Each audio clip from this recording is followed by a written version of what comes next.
Bienvenidos a Mola Wine, el espacio donde el mundo del vino abraza la gastronomía, la coctelería y todo aquello que hace la vida más exquisita, porque ninguna gran historia empezó detrás de un vaso de agua. Aquí cada episodio es una pequeña escapada. Descubriremos bodegas con carácter, recetas que nos acercan al corazón del terruño, cócteles que sorprenden y anécdotas que nos acercan al corazón de la cultura gastronómica. Todo ello lo exploraremos a través de maestros y expertos en la materia para que podáis aprender de quien vive y respira estos sabores día a día. Yo soy Isabel y os invito a levantar la copa, abrir el apetito y dejar que el sabor nos cuente su historia.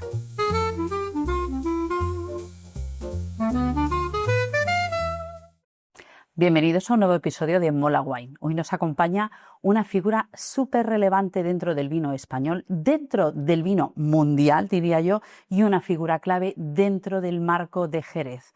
Él es César Saldaña. Él es el presidente de la denominación de origen Jerez Xerez Sherry, manzanilla de Sanlúcar de Barrameda y vinagre de Jerez. Nada, 4 cositas.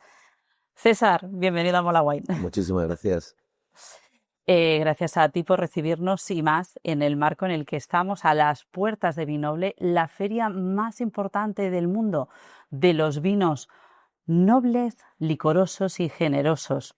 ¿Qué novedades nos trae Vinoble 2026, César? Bueno, Vinoble, como tú sabes, tiene una cadencia bienal, lo cual a mí me resulta muy interesante porque algunas veces los salones, las ferias que son anuales, parece que no sé, como que a veces sí se repiten mucho las cosas y 2 años en el mundo del vino, tú lo sabes, dan para mucho, dan para muchísimo y por tanto hay múltiples novedades desde el punto de vista de las propias bodegas, de presentar nuevas etiquetas, nuevas, en algunos casos añadas, en algunos casos sacas, en el caso de Jerez. Va a ser un salón bastante internacional. Tenemos todas las medallas de oro del concurso mundial de Bruselas, de vinos dulces, licorosos y generosos.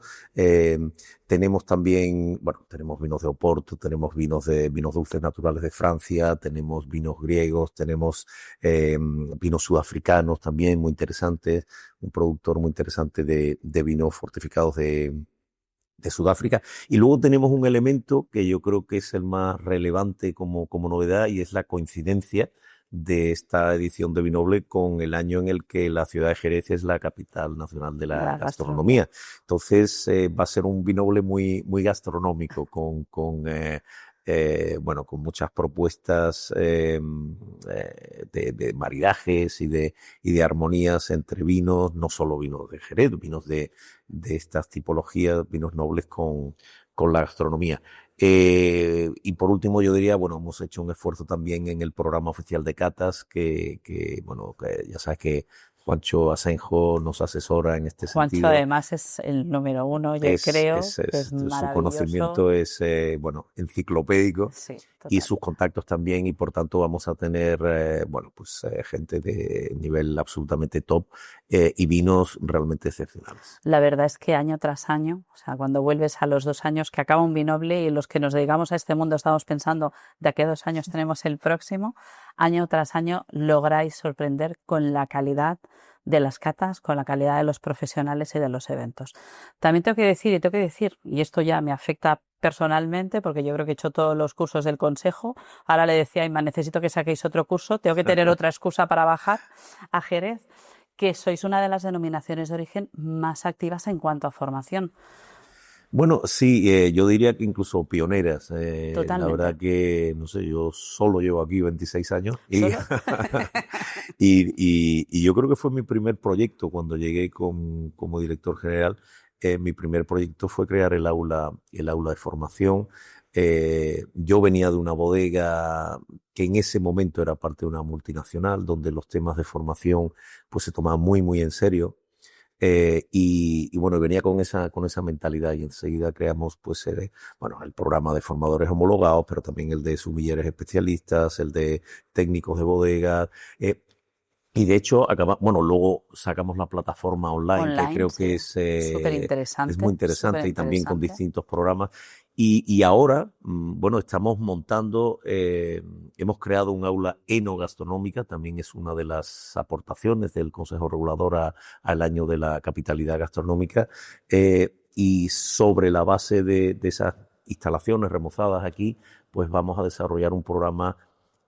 Bueno, vamos a desarrollar varios programas con distintos niveles de profundidad para todo el tema que tiene que ver con maridajes, la Apúntame ya. gastronomía. Ya estás apuntada. Apúntame Pues, ya. pues sí, vamos a tener programas recurrentes cortos de 3 horas básicamente para personal de hostelería de toda la provincia. El enoturismo, como tú sabes, es un eje fundamental de comunicación, y aquí en nuestra zona pues es también una actividad muy, muy importante para las bodegas, pero nos hace falta también que los restaurantes, los bares, en fin, todo el ecosistema enogastronómico Entiendo. pues tenga una formación adecuada. Entonces vamos a hacer programas de ese tipo, vamos a hacer masterclasses especializadas en productos concretos y en las opciones que Jerez ofrece, pues para quesos o para el atún o para el jamón o para, no sé, para distintos alimentos. Y luego vamos a tener un programa de 2 días y medio parecido a lo que sería el programa Sumilleres, pero muy, muy enfocado a la gastronomía. La gastronomía, ya sabes que es, bueno, es un elemento de comunicación para nosotros fundamental, absolutamente fundamental.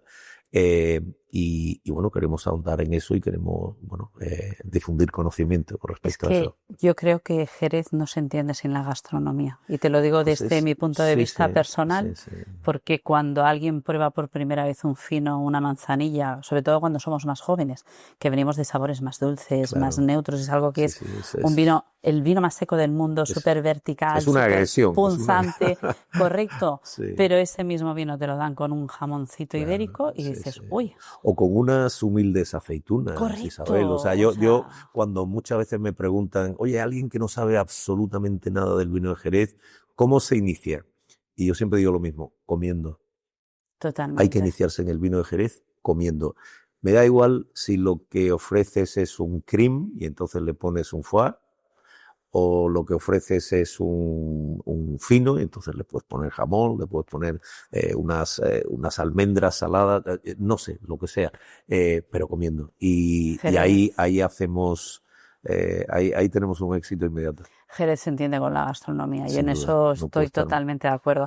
Me has contestado sin preguntarte cómo iba. La siguiente pregunta era cómo está contribuyendo el Consejo Regulador a la gastronomía. Ya me has contestado tú. Sí, la verdad que para nosotros es un año muy interesante, y que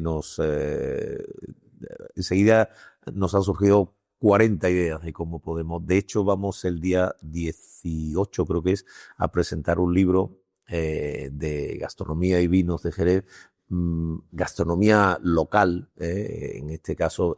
También hicimos un libro hace poco, Beber, Comer, Amar Jerez, que ese tiene un enfoque mucho más internacional, porque tiene que ver con nuestro certamen Copa Jerez, por tanto, 8 países ofreciendo sus gastronomías y poniéndolas al servicio del maridaje con Jerez. Pero ahora vamos a presentar un libro que es muy local. Yo entiendo que es muy local, pero es un libro muy bonito porque han colaborado gente que queremos mucho y que sabe mucho, pues Pazzi Bisson, por supuesto Pepe Ferrer, Margarita López Carrizosa, un montón de gente, Carlos Maribona también.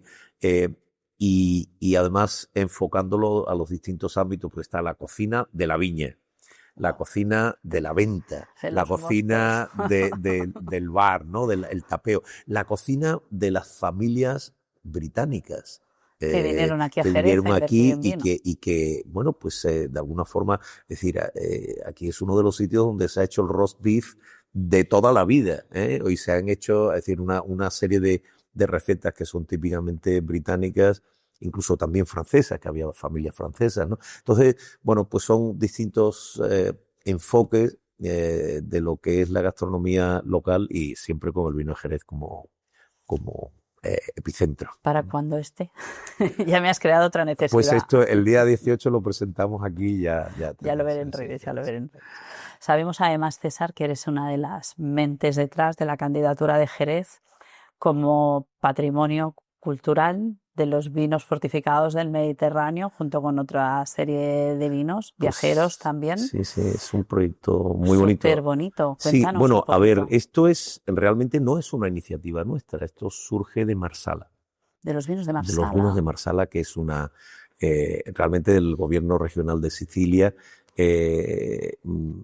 Tenemos mucha relación con todo este mundo de vinos hermanos, ¿no? Vinos a los que nos une el mar, y a través del mar pues nos unen también una serie de técnicas de elaboración, la propia fortificación, que fue clave para el desarrollo de todas estas regiones. Estamos hablando de Marsala, pero estamos hablando también de Samos en Grecia, estamos hablando de los vinos dulces naturales de Francia. Entonces, esas 4 regiones, esas 3 junto con Jerez, pues hace ya desde el año 2024 estamos trabajando en el reconocimiento de la fortificación como una técnica histórica, como una técnica que ha ayudado en definitiva al desarrollo de unos territorios, porque les ha posibilitado la conexión marítima. Realmente, cuando hablamos de las expediciones del siglo XVI, XVII, XVIII, era muy difícil transportar el vino sin que el vino se estropeara. Entonces,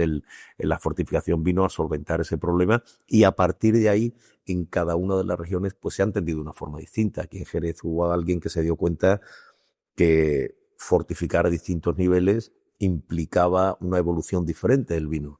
Crianza biológica, crianza oxidativa. En Marsala fue otra cosa, en Samos otra cosa. Entonces, los vinos dulces naturales también, mediante la detención de la fermentación.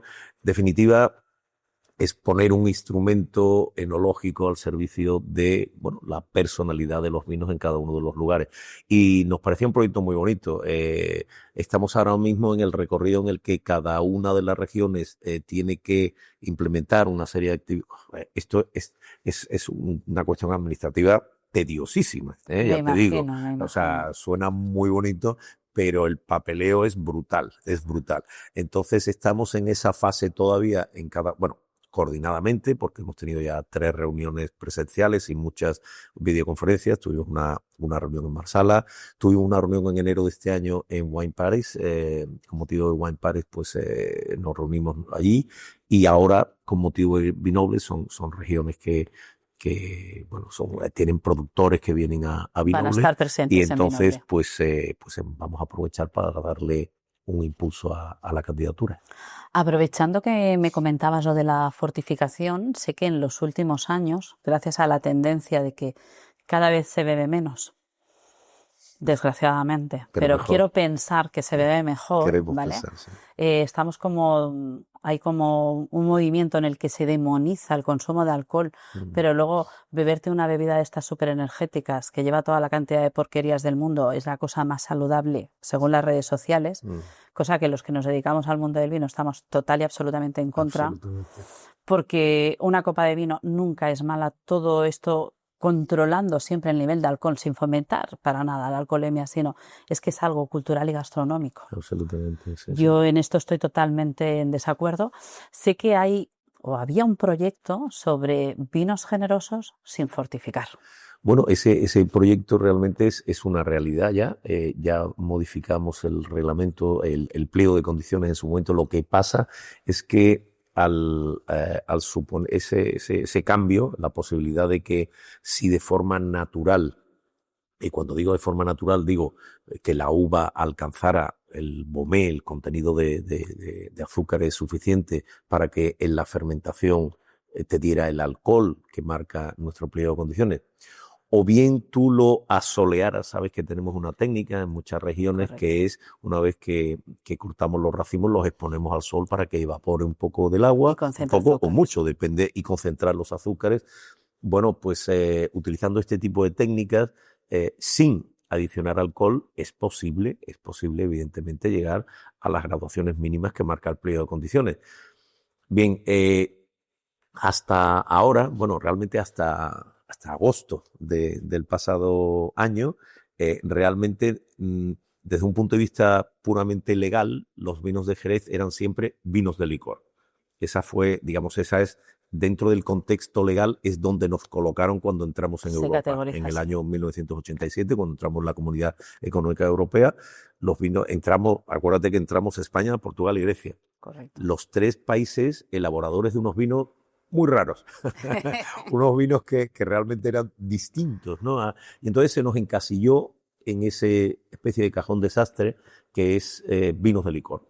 Claro, los vinos de licor o tienen un determinado contenido de azúcar o tienen adición de alcohol. Entonces, en nuestro caso, los vinos secos, que no tienen esa cantidad de azúcar, tenían que tener pues una adición de alcohol.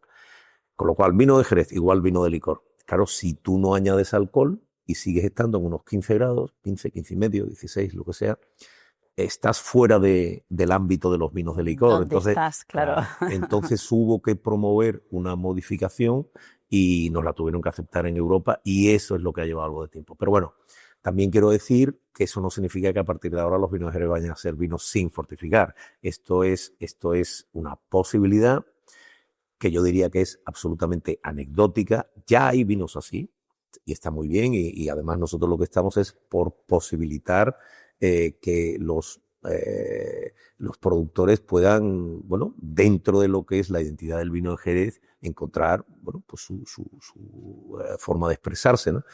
Y hay algún productor que está haciendo finos sin encabezar porque asolea la uva un poquito, porque son viñas viejas, porque tienen producciones muy pequeñas. O sea, estamos hablando de productos de calidad, sin duda, pero productos, digamos que en el ámbito de lo que es Jerez es una anécdota. Meramente anecdótico. Exactamente. Pepe, recuerdo que hizo una cata el año pasado en el espacio de Fora de Vinoble, donde nos dio a probar vinos de Jerez sin fortificar.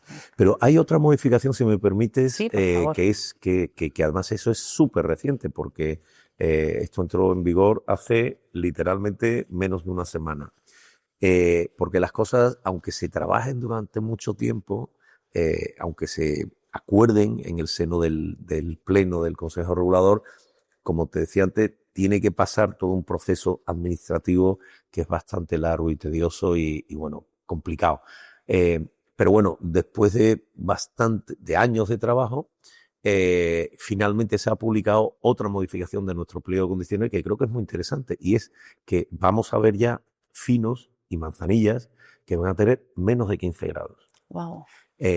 Pueden llegar a tener hasta 14. Y esto no es porque no fortifiquemos o porque no... Esto es porque en determinados vinos, como tú sabes muy bien, los vinos de crianza biológica, lo que se va produciendo es un consumo de etanol por parte del velo de flor. El velo de flor son levaduras que metabolizan el alcohol y, claro, consumen. Entonces, el grado alcohólico de un fino, de una manzanilla, después de una serie de años en el proceso de criaderas y soleras, la realidad es que a nivel de solera, cuando antes de su embotellado, normalmente está a 14,8, 14,7, 14, depende un poco de la práctica, bueno, del tiempo, de la intensidad de la crianza biológica, depende de muchos factores, pero hasta ahora los bodegueros se veían obligados por esa nuevamente norma europea de que los vinos de licor tienen que tener al menos 15 grados,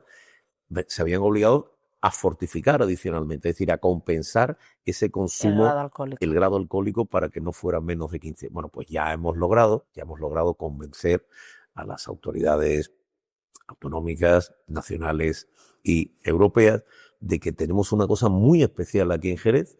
Bueno, en Jerez, en Andalucía, digamos. Bueno, en definitiva, las regiones que hacen crianza biológica, en las que evidentemente Jerez es una referencia, pues tenemos esa peculiaridad de que el envejecimiento hace que un vino que se puso a lo mejor a 15 grados y medio para que iniciara su proceso de envejecimiento, cuando vamos a sacarlo para embotellar, pues está a 14 y medio. Aquí de lo que se trata es de ofrecerle al consumidor un vino como lo tenemos en la bota, como lo tenemos en la solera, no tener que modificarlo, no tener, digamos, intervenir lo mínimo posible. Entonces, todo esto además creo que está muy en línea con otra tendencia que tenemos en Jerez, que es todo el mundo del enrama, es decir, los vinos con mínima intervención y claro, para eso era fundamental poder ofrecerlo por debajo de esos 15 grados. No es solo una cuestión porque se ha malinterpretado y cuando salió esto me llamó algún periodista y me dijo, claro, es que lo que estáis buscando es vinos con menos alcohol. Le digo, no, perdona, el alcohol que tenga que tener, el que hayan decidido las levaduras que tiene que tener y ya está. Pero frecuentemente es por debajo de 15. Bueno, yo creo que no es mala cosa que estemos ofreciendo un vino tal y como ha terminado su proceso de crianza, y si es por debajo de 15 grados, pues bendito sea Dios. Me ha llamado mucho la atención lo que me has dicho, lo de enrama, porque parece que sea una técnica de hace 4 días, cuando es la técnica ancestral de los vinos de Jerez. Pero bueno, bendito sea si eso hace que más gente pruebe Jerez. Sí, lo que pasa es que enrama es verdad que tiene, o sea, a nosotros, incluso al propio sector, al propio consejo, el concepto de enrama nos ha supuesto un pequeño meneo, porque claro, nosotros nos hemos pasado mucho tiempo, digo Jerez en su conjunto, ¿no? Y por ende el Consejo Regulador y tal, tratando de explicarle al mundo mundial que un fino y una manzanilla, si se consumen inmediatamente después de haber sido embotellados, pues mucho mejor, claro. Porque uno está tomando, claro. Está disfrutando el vino lo más parecido posible a como estaba en la bota. Pero claro, con eso nos perdíamos una cosa, nos perdíamos esa otra faceta que puede ser maravillosa, que es la evolución en botella. La crianza reductiva, claro. Exactamente. Por renunciar a algo que no tiene por qué ser malo. Puede ser, evidentemente, si el vino es un vino que no está suficientemente criado o no tiene, en fin, bueno, porque hay vinos buenos y mejores, ¿no? Entonces, pero bueno, es verdad que hay vinos que tienen un ciclo en botella corto y hay vinos que tienen un ciclo en botella maravilloso. Una evolución fantástica. Fabuloso. Ahora, lo que pasa es que el consumidor tiene que entender también que no es el mismo vino recién embotellado que un año después o 5 años después. Hay que tener una botella de cada mínimo.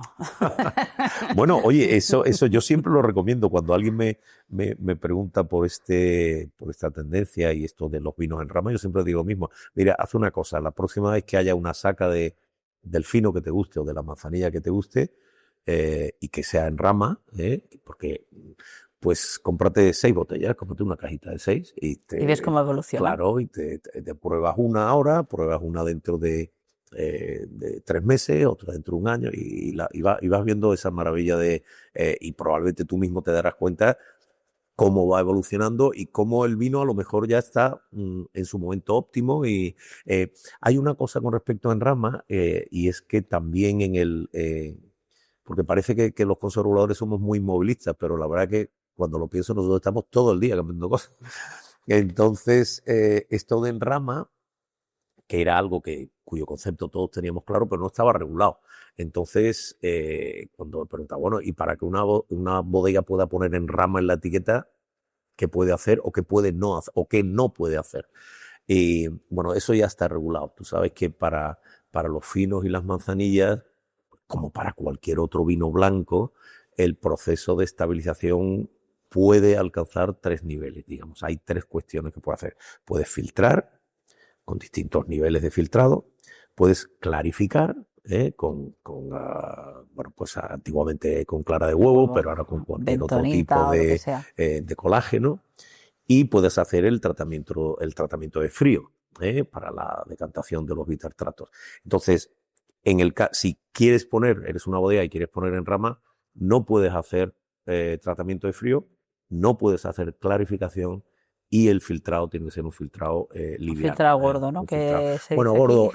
Sí, lo que pasa es que tampoco vas ni como elaborador ni como consumidor, tú no quieres encontrarte levaduras en la botella. Entonces tiene que ser un filtrado para que al menos, digamos, no haya elementos sólidos en la botella. Ayer estuvimos probando con Silvia la saca de este año de Típico en Rama y está llenísima de flor. Y fue como, te voy a cambiar la copa. No me la cambies.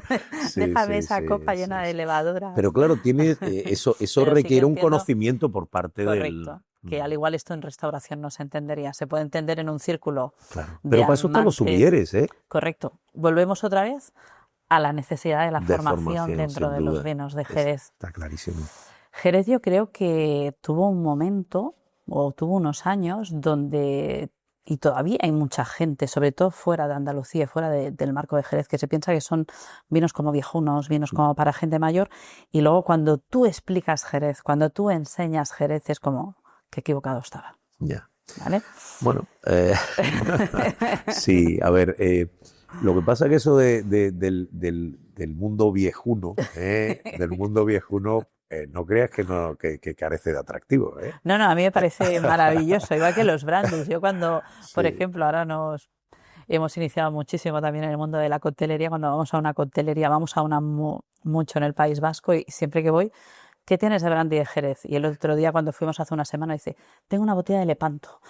Y dije, Claro. lo he conseguido, hemos conseguido que entre Bueno, el el brandy. mundo, fíjate, estás hablando del mundo de la coctelería, que a mí me parece fascinante y además una de las grandes puertas al mundo del Jerez, ¿eh? Del brandy Y de Jerez, del por brandy, supuesto, pero también del de los Jerez. vinos de Jerez. Ayer estaba con un importador en Canadá, un buen amigo y ya te digo, importador en Canadá, que importa varias bodegas de Jerez.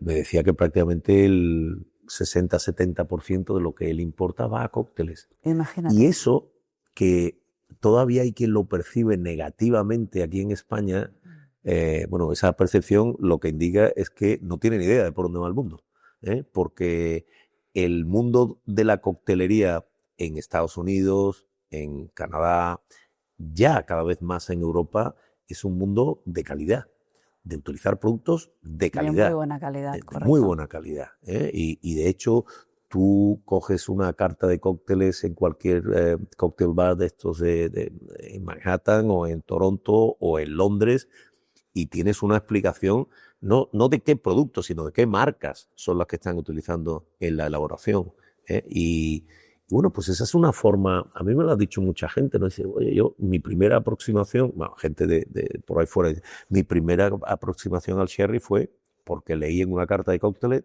amontillado.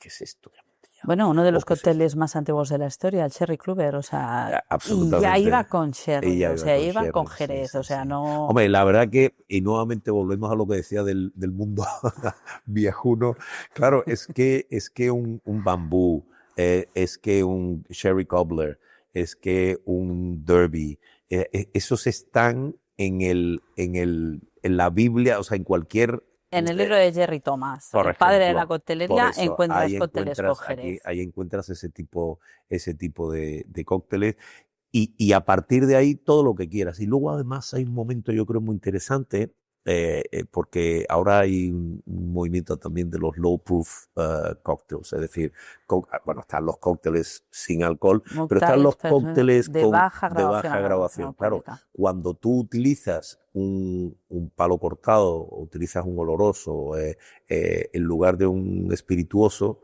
hombre, tú estás rebajando bastante la graduación y sin embargo la intensidad, el carácter que le confiere al cóctel pues está bajando. Efectivamente. Entonces yo creo que ahí tenemos una oportunidad y bueno, nosotros hace mucho tiempo que estamos trabajando el mundo de la coctelería en Estados Unidos tal, y en España yo creo que tenemos que hacerlo. Hay proyectos también muy interesantes, muy interesantes. Sí, sin duda.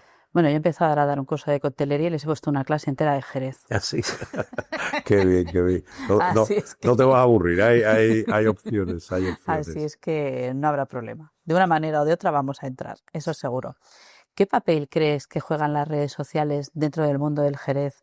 Ahora que todo se fotografía, todo, o sea, yo creo que perdemos muchos instantes de intimidad o de placer haciendo la foto en vez de estar hablando, pero que creo que también es muy importante toda esta visibilidad de la gente del vino, de los influencers, de la gente que hace ver que Jerez es muy interesante. Sí. Bueno, a ver, las redes sociales son un aspecto más del mundo digital. Quiero decir, es quizá el aspecto más visible, el que más percibimos, ¿no? A nivel personal, pero es un rasgo, es una faceta, es un elemento de cómo ha cambiado la comunicación y cómo lo digital ha modificado la forma en la que nos relacionamos. Y yo creo que en el caso de un producto como el Jerez, que es un producto de nicho, Quiero decir, o sea, nosotros no pretendemos ser un producto masivo porque, primero, tenemos 7.000 hectáreas, no tenemos más. Queremos venderlas bien. Queremos venderlas bien. Necesitamos. Siguen siendo muy baratos los vinos de Bien, Jerez. entonces realmente no tiene mucho sentido.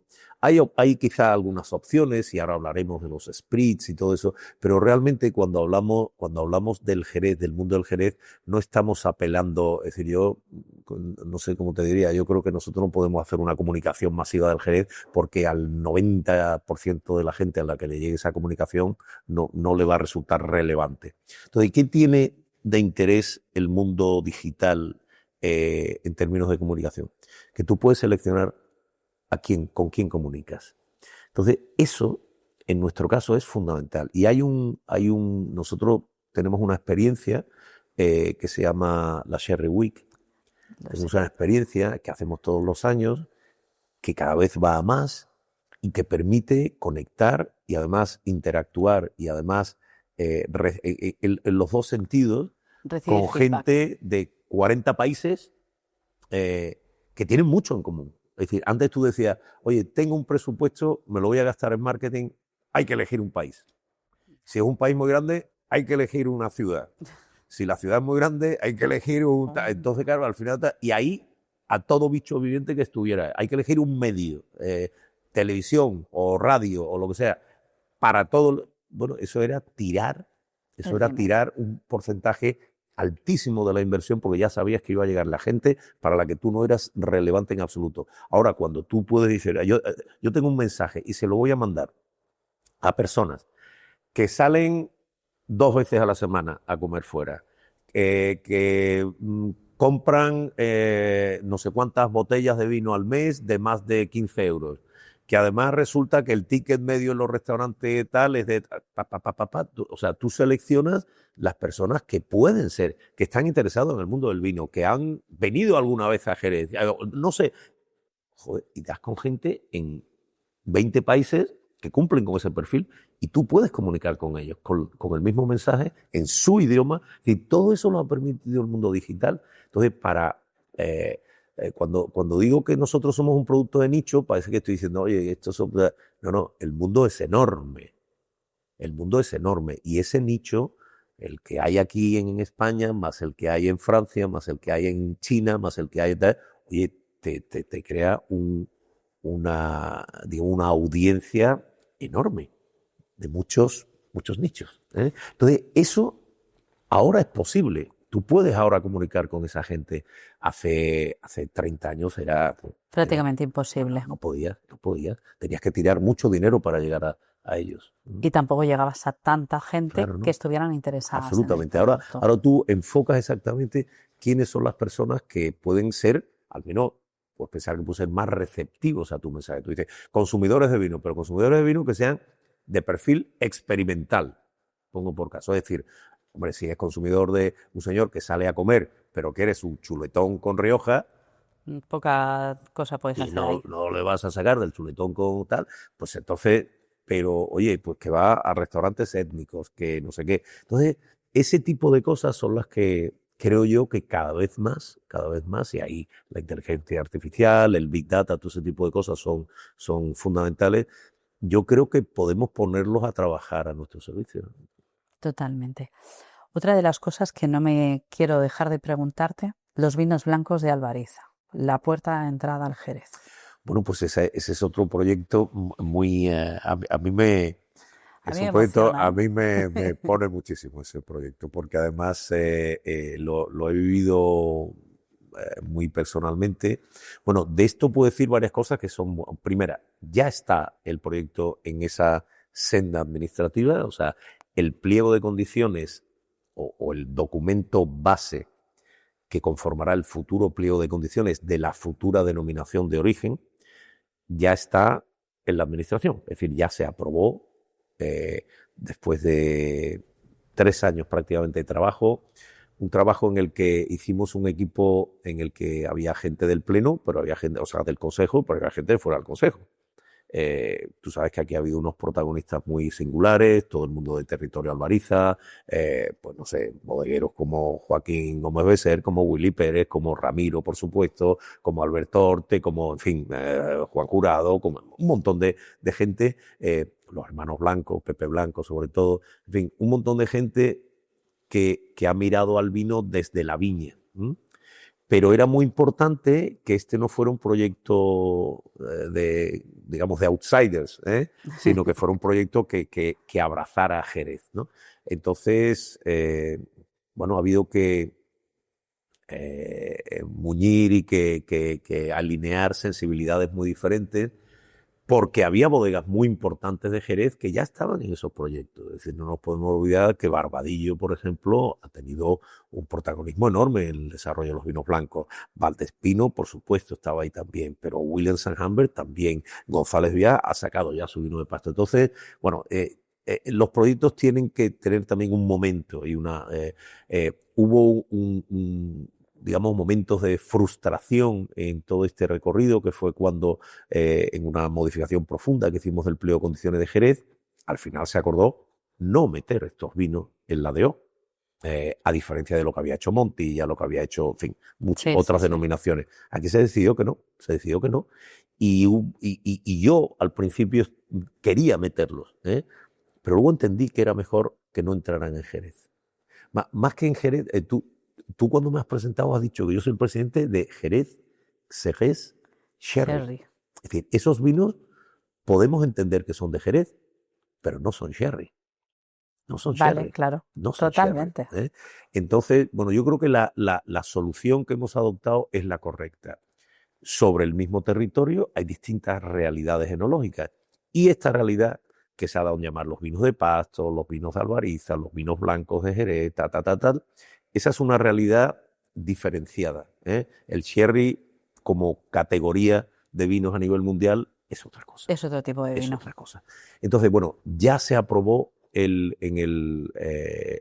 después de todo el trabajo de ese equipo y en el pleno del Consejo, se aprobó el documento base que conformará el futuro pliego de condiciones de una nueva denominación de origen que pretendemos reconocer bajo el nombre Vinos de Albariza.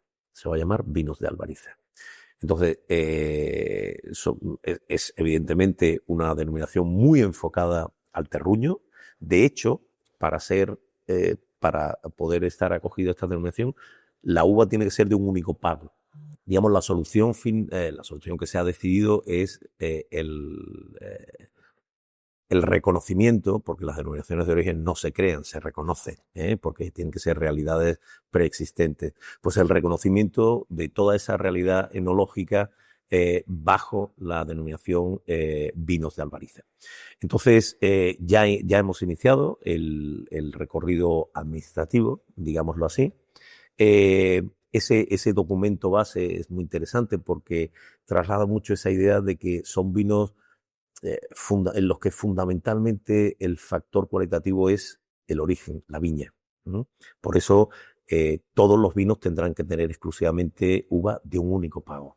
Como si fuera un vino de pago. Bueno, vino de pago, digamos que al menos la uva tiene que ser de un pago. De un solo. El concepto vino de pago es un concepto que nos han hurtado la legislación española, y ahí tenemos una diatriba buena con el Ministerio, pero en definitiva, lo importante, o digamos lo diferencial aquí va a ser que cuando hablemos de cualquiera de estos vinos vamos a estar hablando de uno de los, no cualquiera, de los 110 pagos que tenemos reconocidos en Jerez, porque uno de los elementos de diversidad de Jerez sin duda es el terruño, el viñedo. Va a haber una categoría también de vino de viñedo, pues sabes que dentro de un pago bueno, puede como haber hizo Priorat, por ejemplo, en su día. Y bueno, pues estamos lógicamente variedades locales, exclusivamente variedades locales, unos rendimientos relativamente bajos, en definitiva. Y lo más interesante, y la razón por la que personalmente y a nivel de esta institución nos hemos involucrado tanto en esto, es porque yo estoy absolutamente convencido de que estos vinos son una puerta de entrada fabulosa para el mundo del Jerez. Es decir, yo creo que son muy necesarios. Una persona que aprecia uno de estos vinos está a un pasito de entender lo que es una Solo hay que manzanilla o un ponerle fino. algo de comer con un fino, una manzanilla o una Sin montilla. duda, sin duda. César, tú eres el autor de uno de los libros básicos e imprescindibles para todo amante del vino, el libro de los vinos de Jerez, y eres un gran comunicador. Nos comentabas al principio que llevas solamente 26 años en esta casa. ¿Cuál ha sido tu mayor desafío como presidente de un consejo regulador con unos vinos excepcionales, pero nada fáciles, vamos a decirlo así? ¿Tu mayor satisfacción y tu mayor desafío como presidente del consejo regulador? Uf. A ver, mi mayor preocupación o el momento... ha habido distintos momentos, ¿no? Ha habido realmente una cosa que tiene Jerez, pasa, yo lo he conocido Jerez no desde hace 26 años, hace 40 años, ¿no? Porque antes trabajé, o 40 y tantos, porque estuve en 2 bodegas diferentes antes de incorporarme al consejo y bueno, este es mi mundo, ¿no? Profesional y personal. Y una de las cosas que caracteriza a Jerez es su extraordinaria heterogeneidad. Es decir, aquí hay no solo diversidad de vinos, hay diversidad de enfoques, hay diversidad, hay bodegas grandes, medianas, pequeñas, hay localismos también, hay una historia muy grande detrás que muchas veces condiciona los distintos enfoques de los operadores. Estamos en un contexto difícil, esto no se puede negar, es decir, Jerez es como el teatro, está en permanente crisis, ¿eh? Pero entonces, bueno, yo he aprendido a vivir con esas crisis.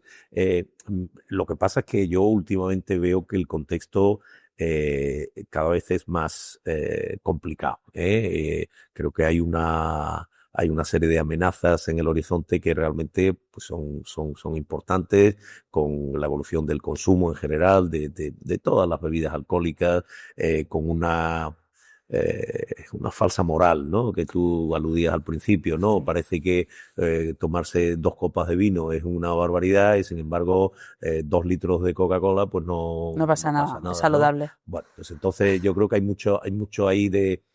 yo creo que siempre reivindicando la moderación y la libertad individual, siempre que no se molesta a los demás, pues yo creo que es un tema fundamental. Entonces, a ver, eso, yo no podría ahora mismo recordar un momento crítico, digamos, en mi carrera en el Consejo.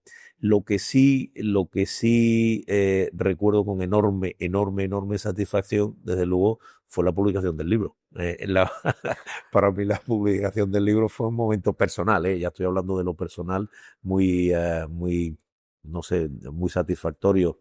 Un libro que es un manual, No, yo creo que es un básicamente. libro básico, o sea, Bueno, que todo vale. amante del vino debería de tener tu libro, César. Bueno, pues muchas Porque es gracias. que lo Pero explicas de una manera, lo explicas desde la pasión que se ve detrás, desde la técnica, desde la sabiduría, pero sobre todo la pasión, la ilusión con la que redactas, las curiosidades.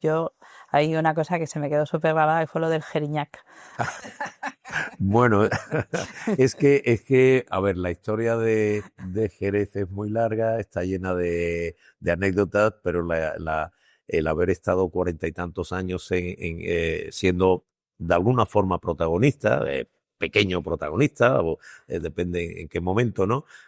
Pues te da acceso a un montón de vivencias, de conocimientos, de anécdotas, de cosas que te han contado. He conocido, y yo creo que ese ha sido mi gran privilegio, personas fantásticas, fantásticas. Yo creo que es la mayor riqueza de cualquier sector, de cualquier ámbito, es las personas. Las personas y personas que yo he conocido en estos 40 y tantos años, pues que realmente me han aportado muchísimo y que ha sido un verdadero privilegio conocer las personas que han vivido esto también con pasión y personas que han intentado estar a la altura. Porque yo, no sé, muchas veces me repito y le digo a mi equipo y a la gente que tenemos alguna responsabilidad en esto, que nuestra máxima responsabilidad es estar a la altura de los que nos han precedido, del legado que hemos recibido. Si Jerez es algo, bueno, no sé si modestamente puede ser algo por lo que hemos hecho este último eslabón de la cadena, pero sobre todo por lo que han hecho bien un montón de gente durante un montón de tiempo. Hay un histórico muy importante Exacto, aquí en hay Jerez. una inercia muy grande que nosotros, bueno, el símil más ilustrativo y para mí más bonito es el sistema de criaderas y soleras. Es decir, lo que salga de la solera, no, a ver, tiene que ver con quien sea el enólogo de la bodega en ese momento, pero tiene Pero mucho que tiene ver mucha con el que historia. estuvo encargado antes y antes y antes y antes y Tiene antes. mucha historia, Son claro, no vinos, es una añada, son son vinos muchas añadas. de sagas, son vinos de sagas. Eso lo decía muy bien Monse Molina, que es una Qué enóloga que grande, yo Montse. admiro muchísimo, que es de Gerona y que llega aquí con todo su conocimiento, con toda su tal, pero llega y me confesaba y dice, "Es que ella está muerta de miedo, porque si yo voy a otra región vinícola y las cosas no las hago bien, a mí me echan y punto, no pasa nada. Pero si yo no hago las cosas bien, estoy arruinando el trabajo De de no sé muchísima cuántas gente. generaciones que han contribuido a que lo que yo estoy custodiando y lo que yo estoy embotellando sea, tenga la calidad que tiene, ¿no? Entonces, esto es un continuo, ¿no? Y la responsabilidad es estar a la altura de los que nos precedieron. ¿Que se puede mejorar algo? Joder, ya, eso ya De sería lujo. panota, ¿no? Pero por lo menos mantenerlo en ese nivel. Y entonces, pues, bueno, el libro es el resultado de haber conocido a mucha gente que ha hecho las cosas muy bien, de tener una cierta capacidad de resumir y de haber tenido tiempo durante el COVID para lo que En el era, COVID, sí, fue por eso. bueno, tú sabes, yo al principio lo que tenía eran, pues, los textos del aula de formación, que los había escrito yo, y Manolo Pimentel, que es el editor y que es amigo, pues me dijo, oye, pues si tienes ahí esto lo publicamos en Almuzara y tal. Y entonces llegó el COVID y lo que eran unas 200 páginas y fundamentalmente explicación del proceso y de los tipos, pues se convirtieron en 500 páginas en la que ya había pues historia, había bibliografía, había léxico, había muchas Y más que no cosas. puedes dejar de leer. Bueno, a ver, el problema con este tipo de manuales sobre algo que está vivo es que hay que actualizarlo. Gracias a Dios hubo una segunda edición y ahora estoy preparando una tercera Muy bien, porque hay bodegas nuevas, claro. gracias a Dios, porque hay cambios normativos, que hemos estado hablando de ellos. eh, mm, y bueno, creo que el libro ahora mismo sigue estando vigente en un 98%, pero bueno, si lo podemos poner en el 100% mejor. No, no, es un gran libro, doy fe O sea que... de ello. Bueno, y me decías el desafío. ¡Buah, desafío! Pues el desafío es concluir algunos de los proyectos que tenemos. Este de los vinos de Albariza para mí es fundamental. La actualización de los pliegos de condiciones ya está. Eso, bueno, pues era otro de... Yo me había marcado básicamente, porque yo estoy en mi segundo mandato de presidente, me quedan un par de años. Eh, y tenía varios objetivos. Uno de ellos era sin duda la actualización del pliego, que ya está, con los vinos no fortificados, con los menos de 15 grados, con todo ese tipo de cosas. Otro es el pliego, o sea, quiero decir, la nueva denominación de origen, De que vinos bueno, Albariza. ahí andamos. Espero que antes de 2 años, pues yo creo que sí, que va a Sí, ser ya una verás realidad. cómo sí. Y hay otro mundo importante aquí, generador de mucha riqueza, que también tiene raíces profundas, que es el mundo del sherry El cask. Sherry Cask. Mira, era la El siguiente sherry cask. pregunta que te iba a hacer, o sea, Pues ahí andamos, ahí andamos. Es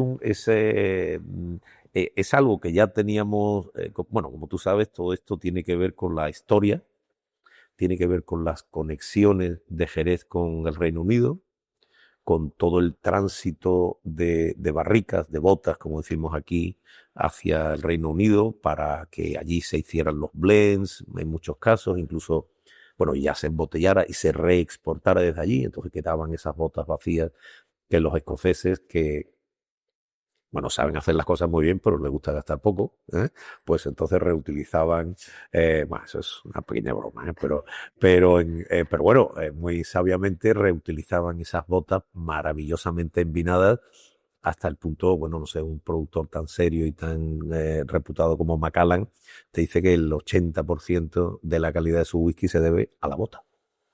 Eso es mucho decir, ¿eh? eso es mucho, Eso es y mucho más decir. viniendo de Macallan, una Viniendo de de las Macallan, que no estamos grandes hablando de casas, cualquiera. exactamente. Pues eso lo puedes leer en su página web. El 80% del sabor de nuestro whisky viene de la bota. La Sherry Entonces, Cask. imagínate. Bueno, pues entonces esas son las raíces. pero claro, este Consejo Regulador en el año en torno a, entre los 80 y los 90, porque fue un proceso gradual, ya deja de autorizar la salida a granel de vino de Jerez. Todo el Jerez tenía que embotellarse dentro del marco. Claro, eso le supuso a los escoceses una catástrofe, porque ese fluir de botas llenas hasta el sur de Inglaterra y luego hacia Escocia, eso se acabó. Entonces empezaron a venir aquí a buscar botas envinadas y claro, como somos como somos, pues resulta que aquí empezaron a aparecer sherry casks por toda España. Ah, muy bien. Entonces se suministraban desde Córdoba, desde Huelva, desde Málaga, desde Logroño, desde donde fuera, ¿no? Todos vendían sherry cask. Y yo no digo que no fueran botas bien envinadas, probablemente el vino Pero no eran sherry cask. Pero no eran sherry cask, porque el sherry solo es de aquí, ¿no? Entonces, por eso en el año, las primeras que nosotros empezamos a certificar fue en el año 2015. Implementamos un proceso de certificación, se lo ofrecimos a los destiladores en Escocia. Personalmente yo estuve allí varias veces con la Scotch Whisky Association explicando qué es lo que íbamos a hacer para que ellos supieran que realmente si ponían sherry cask en la etiqueta tenía que ser y que nosotros ofrecíamos ese servicio de certificación. Y luego ha ocurrido una cosa muy interesante y es que en el año 2023 apareció un reglamento europeo de indicaciones geográficas de productos artesanales e industriales, los famosos IGAIs. Y nosotros estamos optando a constituir una indicación geográfica. Para eso, o sea, el tema no es tan fácil porque un consejo regulador entiende de vino, pero no entiende de botas. Entonces lo que hemos hecho es crear una asociación de productores en la que están las bodegas envinadoras, que evidentemente tienen que ser bodegas del consejo regulador, y los toneleros, que pueden estar aquí o pueden no estar aquí. La mayoría están aquí, la inmensa mayoría de los toneleros que hacen botas para Jerez están aquí, pero tenemos un tonelero muy importante en Huelva, tenemos algunos, eso sí, tienen que someterse al proceso de certificación nuestro. Entonces, esta es una cadena productiva en la que el tonelero hace la bota, pero la bota tiene que venir a una bodega a envinarse. Claro, tiene que envinarse aquí en Jerez. Tiene que envinarse aquí en Jerez y tiene que envinarse durante un tiempo mínimo y tenemos que verificar el tipo de vino para que si es un oloroso sherry cask, un amontillado sherry cask o lo que sea, el tiempo que está, el nivel de llenado, en fin, todo ese tipo de cosas, de tal manera que al final ponemos una tarjeta en la bota que con un código QR que dice que absolutamente certifica y además te da toda la información, el tipo de madera, quién la ha fabricado, cuándo entró en la bodega, con qué tipo de vino se llenó, cuánto tiempo ha estado, en fin, absolutamente toda la información. E incluso, y estas destilerías que están autorizadas a poner en su etiqueta vale, cask, ok. En la etiqueta de su producto final. En la etiqueta de su producto final. Eso es lo que nos interesa porque están haciendo uso de una denominación de origen. Entonces, y ha sido un proceso muy interesante porque no solo ha crecido mucho, sino que, porque al principio el sherry cask era como un nivel cualitativo dentro del mundo del Scotch, con algunos líderes, hemos mencionado a Macallan, hay algunos otros y tal, pero ahora lo que vemos es que cada vez se incorporan más, y no solo eso, sino que también hay otras categorías de productos, no solamente también whisky irlandés, muchísimo whisky chino, chino tanto de China como de Taiwán, o sea, de China continental como de Taiwán, mucho whisky, bueno, los Suntory, todos los whisky japoneses, los japoneses. En definitiva, bueno, y no solo eso, rones, tequilas, por supuesto brandy, o sea, el brandy no solo el brandy de Jerez, sino que... Entonces hay todo un mundo ahí fuera en el que el nombre sherry puede asociarse a productos de alta calidad y que lógicamente tiene que estar bien certificado y tiene que responder protegido, claro. Tiene que estar protegido. Entonces ese es otro de los desafíos que está bien encaminado y que yo espero que antes de que deje la presidencia, pues Poquitas cosas, César, poquitas cosas. Bueno, y el día a día, que no es fácil. Absolutamente. Y luego hay una faceta muy importante aquí que tiene que ver con, porque yo te he hablado de temas, digamos, regulatorios, ¿no? De si quieres, estratégicos y tal, pero realmente aquí a lo que nos dedicamos fundamentalmente y lo que consume 3/4 de nuestro presupuesto es la comunicación. Y en la comunicación, bueno, pues ahí seguimos, ¿no? Tratando de que el vino de Jerez pues siga siendo relevante para cada vez más gente. Pues yo creo que lo estáis consiguiendo, ¿eh? Porque la verdad es que de la manera que explicáis Jerez, solamente puedes enamorarte de Jerez. Me ha encantado que haya referencia a Montse Molina. Montse Molina para mí es una enóloga también de cabecera, maravillosa. Recuerdo hablando con Montse que decía, yo vine para 3 meses, llevo 30 años. Sí, igual ya se queda. Sí, yo creo que ya es más de Jerez que de Girona. Es curioso, ¿sabes? porque hay primero tenemos magníficas enólogas, Cierto. también muy buenos enólogos, pero magníficas enólogas, y tenemos además magníficas enólogas, muchas de ellas de fuera, porque acuérdate que Ana Cabestrero es de Burgos, de Ribera del Duero. Victoria Frutos es valenciana. En fin, que no ¿Qué sé, tendrá algo, Jerez? ¿Qué algo tendrá tendrá, algo Jerez? tendrá. Dentro de Vinoble participas en una cata maravillosa que es las expresiones de la crianza biológica. Uh-huh. La crianza biológica fuera del marco muchas veces no se entiende si no eres un poco de dentro del mundo del vino. ¿Qué tiene de particular la crianza biológica para la gente que nunca ha probado un vino de crianza biológica? ¿Cómo se lo explicamos, César? Bueno, las levaduras filmógenas, es decir, las levaduras que forman un film, una capa, son levaduras muy especiales, que han ido surgiendo en determinadas regiones por selección natural, por las condiciones climáticas, por las prácticas, etcétera, etcétera, y que en muchos sitios, digamos, ha quedado en nada o se han... yo tengo que decir que en el siglo XIX había algunos tratados, a principios todavía del siglo XIX, algunos tratados de cómo eliminar esa cosa que aparecía, porque claro... no se entendía. Claro, es que es muy difícil de entender, es que normalmente cualquier actividad microbiológica en el vino es nociva. Es bacteriana o es lo que sea, o son levaduras, pero levaduras nocivas. O sea, lo normal es que si aparece alguna cosa, algo vivo en tu vino, oye, la gente, el enólogo se pone nervioso. Es lógico, ¿no? Entonces, aceptar o descubrir que eso es algo que tiene un efecto beneficioso sobre el vino, primero es una lotería, quiere decir que te tiene que ocurrir, y luego hay que entenderlo y reconducirlo, ¿no? A mí me gusta mucho también, alguna vez algún capataz de bodega me ha dicho, mira, es que nosotros, más que bodegueros, somos ganaderos. Porque aquí de lo que se trata es de procurar que estos bichitos que están ahí pues tengan un buen ambiente para que hagan su trabajo, ¿no? Entonces, todo eso son cuestiones que tienen un desarrollo histórico. Entonces, hay regiones donde han tenido un desarrollo histórico, te diría, natural, espontáneo. Desde luego el marco de Jerez es una de ellas, con Sanlúcar como epicentro y luego todo el marco. Eso luego irradia históricamente hacia el interior, a Montilla, al Condado, pero realmente, bueno, pues esto tiene que ver mucho también con condiciones microclimáticas. En el Jura, pues exactamente igual, en Francia, pues también es un tema absolutamente histórico. En Hungría, pues la zona de Tokaj, tienen los famosos Zamorodnis de velo, que los hay de velo y sin velo. Entonces, esas tres son regiones muy en las que el velo es algo natural, entendido, aceptado y trabajado por los operadores, ¿no?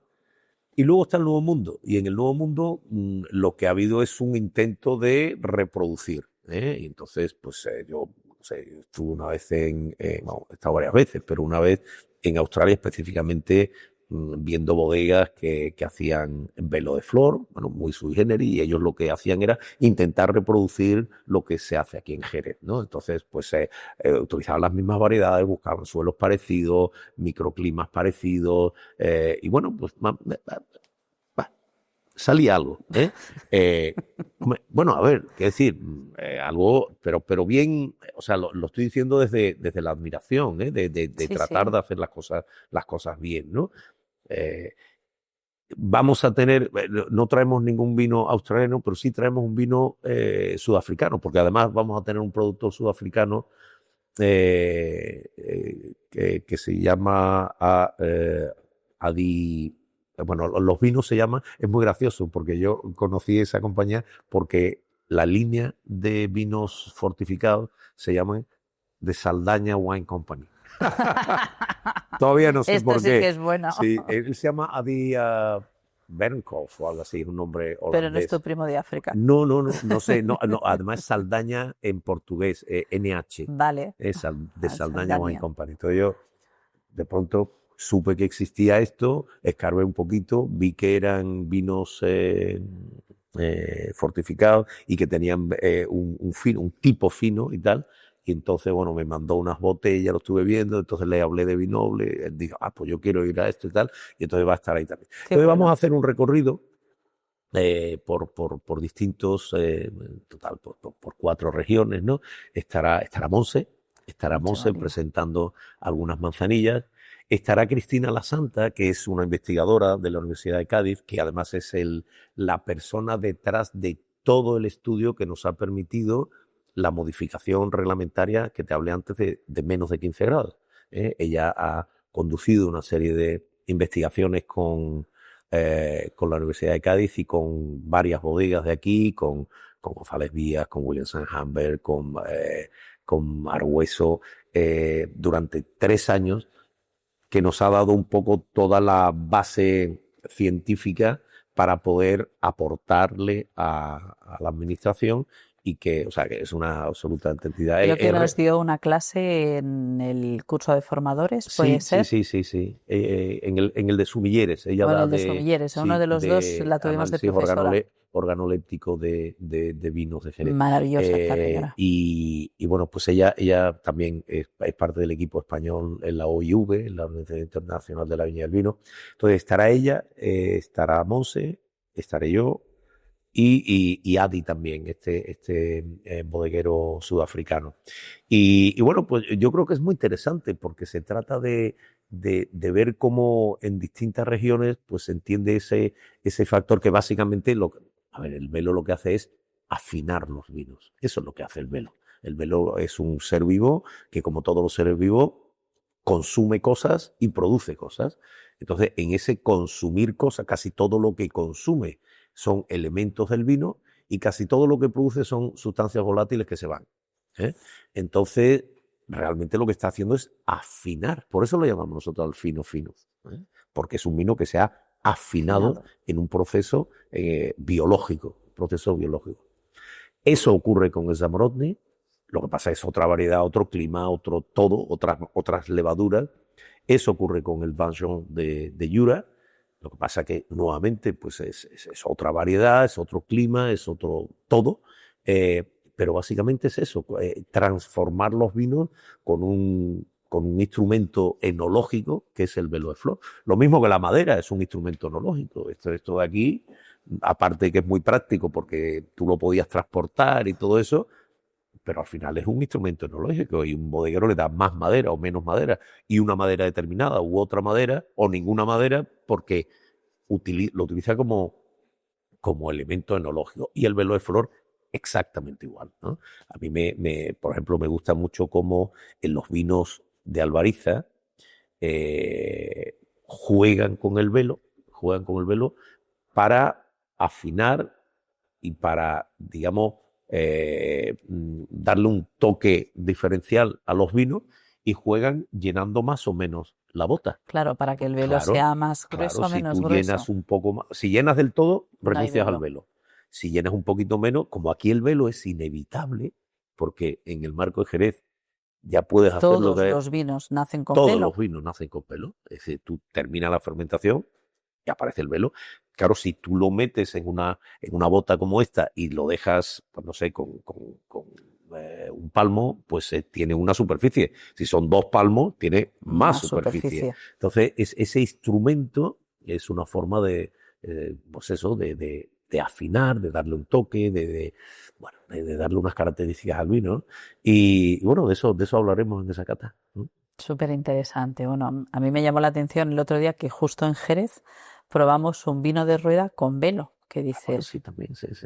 qué maravilla, ¿no? Sí, O sea, sí, que sí. el resto de denominaciones de origen se estén dando cuenta de la grandeza. Y que, bueno, pues nos colocan en una posición muy buena porque yo creo que el velo y la crianza biológica, para muchos buenos aficionados al vino, está por descubrir. Yo creo que cada vez también estamos más preparados, cada vez estamos más abiertos, cada vez tenemos más inquietudes y eso hace que miremos más allá. Yo creo que sí, fíjate, muchas veces hablamos, cada vez que analizamos la crisis de consumo que hay, ¿no? Que en parte es tendencia, en parte es forzada por políticas absolutamente mojigatas y moralistas y tal, pero siempre hablamos de el consumidor. Y yo digo, mire usted, yo a ese señor que ustedes hablan de el consumidor todavía no me lo he encontrado. Yo me he encontrado consumidores, cada uno de su padre y de su madre. Pero no un consumidor. No, es que el consumidor lo que quiere, digo, ya ha hablado con él, ya lo ha encontrado, ya sabe quién es el consumidor del que dependemos todos. Entonces, existen consumidores. Y existen consumidores, y es un poco lo que te trataba de decir antes también, con las posibilidades que ofrece el mundo online, el mundo digital.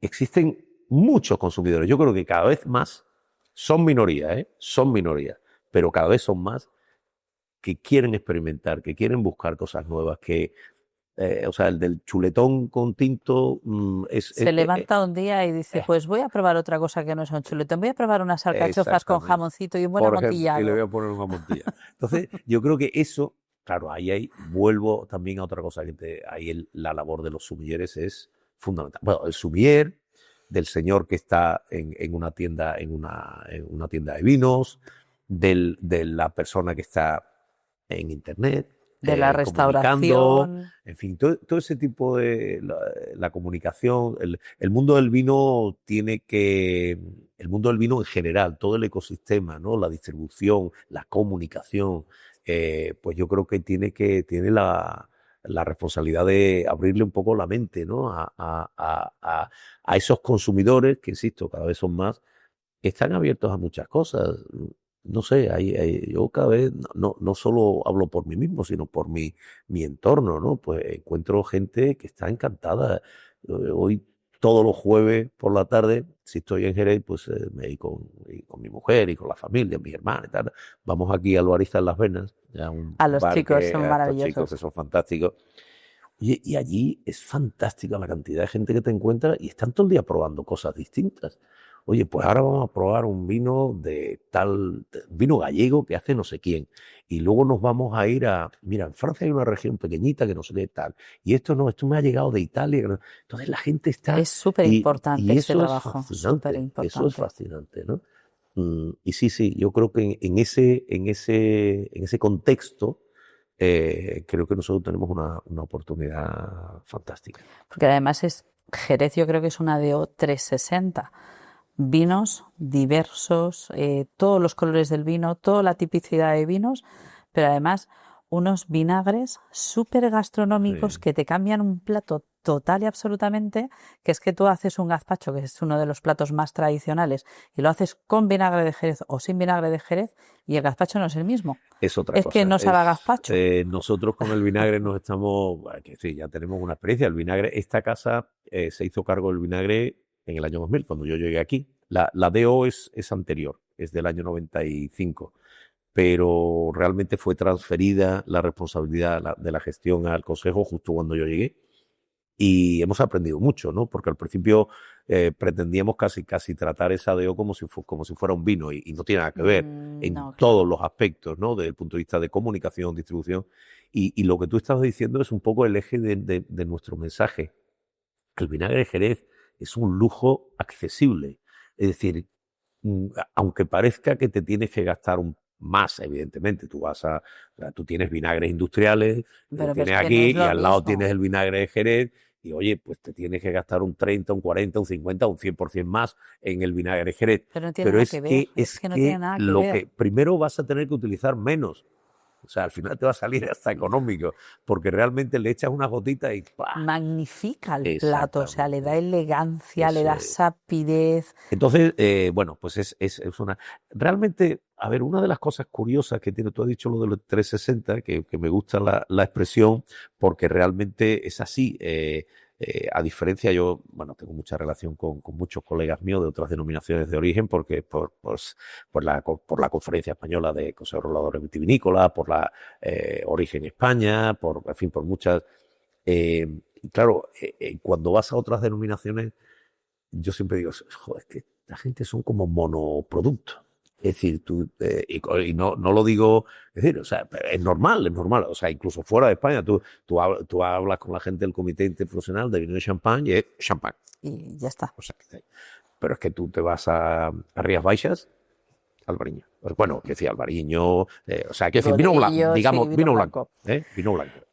Rías Baixas, vino blanco. Te vas a otras regiones, no sé, Ribera del Duero, Quintos, Ribera del Duero, tal. Las pueden hacer, tal. Tú vienes aquí y dices, espérate, yo me siento en el pleno, veo allí las 20 personas que me rodean y digo, a ver, hoy el tema va de Sherry Cask. O no, hoy el tema va de manzanilla. Voy a hablar solo de una cosa hoy para el no dejarlos tema, en ridículo. porque, no, o sea, lo que te quiero decir es que hay multitud, o sea, hay un núcleo, ¿no? Un núcleo duro ahí que es los vinos de Jerez, ¿no? El vino Jerez, manzanilla, pero tienes el vinagre, tienes el vermut, El tienes los vermut de aquí, spritz, además, tienes el es brandy, uno de los vinos más fabulosos que hay y más desconocidos. sí, Es que pero lo que te quiero decir es que hay todo un ecosistema en el que a la gente, a los que están allí sentados, que están todos sentados por el vino de Jerez como tal, pero realmente a lo mejor hacen el negocio con otra cosa. Es decir, tú vete a alguna empresa de aquí que con lo que hace el negocio es con vermú, con ponche, con jamón ibérico, con vinos blancos tranquilos, con enoturismo, con sherry cask, sigo con spritz, entonces, claro, es una cosa muy interesante. A mí me parece fascinante. A ver, o sea, la diversificación está en nuestro ADN. Porque te voy a decir una cosa, esto no es de ahora. Yo tengo, sabes que aquí en el Consejo tengo una colección de etiquetas fantásticas, casi todas son del siglo XIX y principio del XX. Las que yo tengo en mi despacho, que tengo 3 paneles ahí con etiquetas, Ginebra, del siglo XIX, ¿eh? Sí, y WT, Ginebra, hecha en Jerez, champán, hecho en Jerez, por supuesto brandy, vermut, vino para enfermos. Esto lo hemos visto antes, entonces, vino para enfermos. Una cantidad de cosas en lo que te quiero. Entonces, eso ha estado siempre en el ADN de Jerez, la diversificación, que es bueno y es malo. Es bueno en el sentido que nos ha permitido llegar hasta aquí, ¿eh? O sea, que hemos pasado crisis y entonces, pues, de pronto ha habido que inventarse el brandy. O ha habido que aceptar el vinagre, que era un producto maldito. O ha habido que... Entonces, todas esas cosas bueno, el spritz, se han ido... por ejemplo. Los spritz. Los spritz es una puerta de entrada para la gente joven maravillosa. Me parece una cosa maravillosa. El spritz 4 grados. 4 grados, 4 y 5 grados. Sí, ahí me parece que el que más vende tiene 5,5. Y eso es más sano que la Coca-Cola, César, ya te lo digo yo. Bueno, a mí me parece, a ver, todas estas cosas que están compitiendo con la cerveza, que están compitiendo con, bueno, a mí nuevamente me parece otra puerta de entrada fabulosa. Al mundo. En mi caseta de feria, ahora en la Feria de Mayo, en la penúltima, es una caseta que se consume bastante, No sé en general, no sé por qué. Nosotros hemos vendido durante la feria 130 cajas de fino, de Tío Pepe, lo voy a decir porque además no, en fin, es 130 cajas de Tío Pepe y 30 cajas de ¿cómo se llama? De Croft Twist. De Croft Twist. Del Spritz de González. De González. Entonces, lo que quiero decirte es que, bueno, y eso era antes una cosa, a lo mejor vendíamos 3 cajas, 2 cajas. Este año hemos vendido 30 cajas. 30 cajas. Eso, te quiero decir, una caseta que sí, que es un trocito, o sea, la caseta tiene 10 metros por... se baila mucho, se come mucho y se bebe un poco. Y se bebe un poco, ¿no? Pero por eso te digo la proporción, 130 cajas de de Tío Pepe, 30 cajas de Croft Twist, oye, son Muy cajas, bien, ¿eh? son cajas. Bueno, y es un fenómeno que vemos que progresa y que además tiene ese recorrido, ¿no? También porque probablemente reduce algo del consumo de fino como tal, pero de luego lo que reduce muchísimo consumo es de cerveza. Y eso ya es Sin importante. duda, sin duda. Entonces, el saldo neto es positivo, sin duda. Súper. César, llegados a este punto, vamos a someterte al test rápido de Mola Wine. Son preguntas muy fáciles, muy cortas y que nos tienes que responder lo primero que se te venga a la cabeza. Un vino de Jerez para empezar el día y por qué. Amontillado. Pues no sé, ese es el vino completo. Yo creo que es el vino que a todos nos enamora de principio. Es el vino Es completo. el vino que ha conseguido vivir 2 vidas y en las 2 vidas ha sido eterno. O sea, el Y es el amontillado vino es... al que se llega, o sea, quiero decir, te puede gustar el fino y al final, o te gustan los vinos más oros, pero al final, claro, no sé, para empezar así, tal, un amontillado, sin Yo duda. siempre cuando pruebo una bodega y solo pruebo uno, digo, el amontillado. Si el amontillado me gusta, sé que el otro me va a gustar. Es un buen test. Un maridaje inesperado con un vino de Jerez que te haya sorprendido. Bueno, me ha sorprendido mucho en esto. Pepe es nuestro amigo Pepe Pepe Ferrer. es un Bueno, crack. un Pedro Jiménez con un mole poblano. Esto lo probamos. Que nadie se lo espera totalmente. Digo por inesperado, o sea, hay otros que a lo mejor pero ese es que te deja absolutamente Loco. boquiabierto. Sí. ¿Tu rincón favorito de Jerez y por qué es tu rincón favorito? Eso es complicado, pero me gusta mucho toda la zona del Rincón Malillo, en el barrio de Santiago. ¿Por qué? Porque es una zona que fue bodeguera muy importante, que pasó por momentos tal, y que ahora se está recuperando de una manera maravillosa. Hay varias bodegas nuevas, recientes en esa zona, y bueno, la ciudad está recuperándola y entonces me encanta pasear por allí. Muy bien. Una palabra que defina los vinos de Jerez. Sé que solo una palabra es complicado, ¿eh? Sí, pero bueno, yo te diría diversidad. Totalmente. Yo creo que es la palabra que define a Jerez es diversidad. Un deseo para el futuro del vino de Jerez. Oh.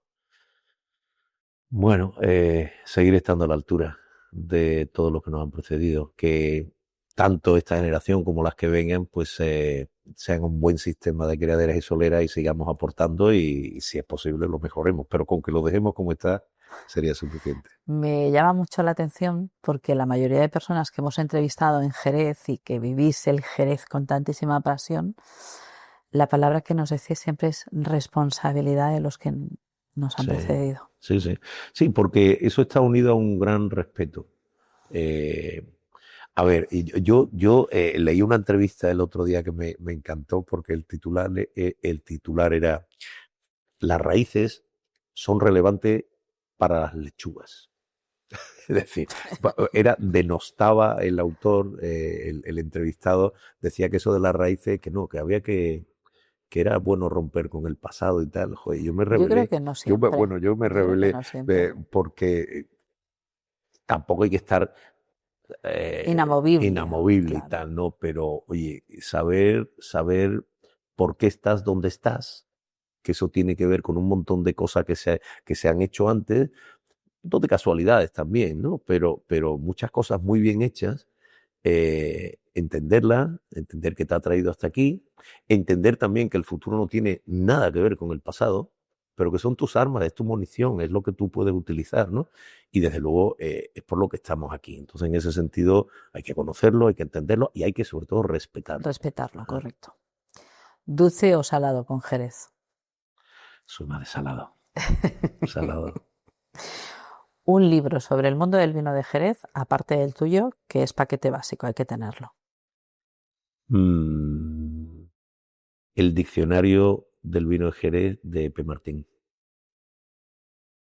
Pues este no lo tengo, ¿ves? Ya me acabas de crear otra necesidad. Es que es un libro que no sé si está... es muy difícil de encontrar. Pues luego iré aquí a la librería agrícola. Pero es... Yo no sé. Bueno, evidentemente la Biblia, el Jerez de Xerish de Manuel María González es lo que pasa es, claro, que han pasado 50, 60, no sé cuántos años, ¿no? Y yo creo que ese y el diccionario de P. Martín para mí son los dos libros. Yo tengo Los 3 dos libros en un grandes sitio especial, libros. tengo 3 libros. Uno es el de Manuel María, otro es el de P. Martín y el otro el mío. Hombre, eso nos faltaría. Si Jerez fuera una canción, ¿qué canción sería? Ay, pues es que es muy difícil. A mí me encanta. A ver, una canción más que una canción. Sí, bueno, es una canción, lo que pasa es que no tiene letra. De la suite Iberia de Albéniz, en el libro 4 hay una pieza que se llama Jerez y no puede ser más Jerez.